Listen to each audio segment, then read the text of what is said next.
Frankincense Dreams in Salalah by Alice Phillips. Day of the excursion, arriving in Salalah.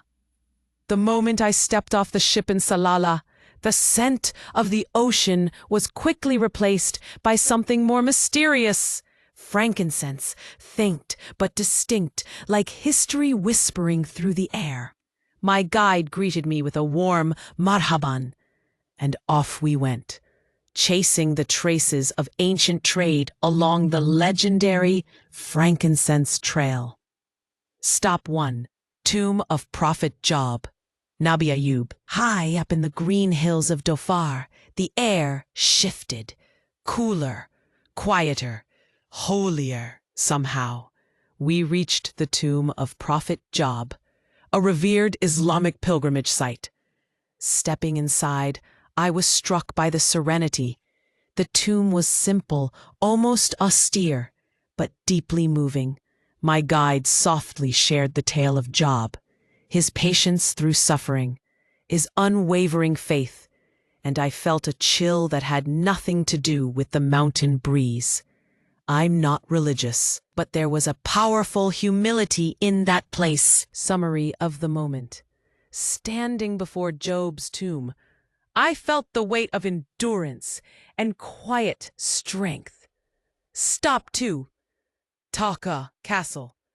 Driving back toward the coast, we arrived at Taka Castle, a former residence of tribal leaders. The sandstone structure loomed like a time capsule.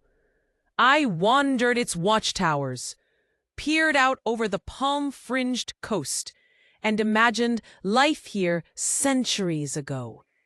In the rooms, restored with care, I marveled at traditional Omani interiors, wooden ceilings, woven baskets, and centuries-old weaponry. What I loved most was how alive the place felt, not just a museum, but a memory still breathing. Summary of the moment. I imagined the echo of tribal councils bouncing off these thick stone walls. Stop 3. Beach of Musail. Next, we headed west, and the scenery transformed dramatically. Lush green faded into rugged cliffs and untouched beaches.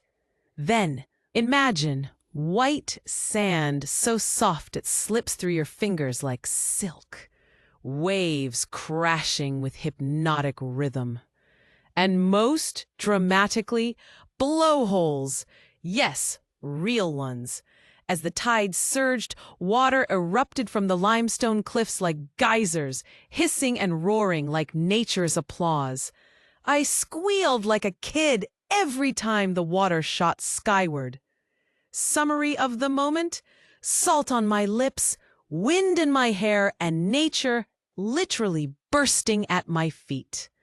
Stop 4. Natural caves and cliffs. Just when I thought it couldn't get more beautiful, we wound along the coastal road and stopped at caves carved into sheer cliffs. Towering limestone forms, sea-sculpted arches. I felt small, humbled. The cliffs seemed to whisper secrets in the wind. I stood in a cave's mouth, staring out at the infinite blue, and let the raw energy of this place settle in my chest. Summary of the moment. The cliffs didn't just frame the view. They framed the feeling of total awe. Final stop. Museum of the Frankincense Land. Our last stop was the Museum of the Frankincense Land, part of the Al-Balid Archaeological Park. I'm a sucker for stories told through artifacts, and this place delivered. Ancient incense burners, trade maps, maritime displays. It was like peeling back the layers of Oman's soul. I was especially fascinated by how vital frankincense once was, worth its weight in gold, traded across continents. It was a perfect way to wrap up the day. learning the why behind everything I'd seen and smelled and touched. Summary of the moment. I finally understood why they call frankincense tears of the gods. Free time reflection, a coffee and a thought. Before heading back to the port, I had a little downtime. I found a tiny cafe near the museum and ordered a cardamom coffee. Sitting on a wooden bench, watching the sun sink low over Salalah's hills, I felt full. Not just of coffee, but of something ancient, something wise. Final impression of the day. If I had to choose one moment to bottle up like frankincense resin, it would be standing above Mugsail's cliffs, wind roaring, sea spraying, and feeling utterly alive.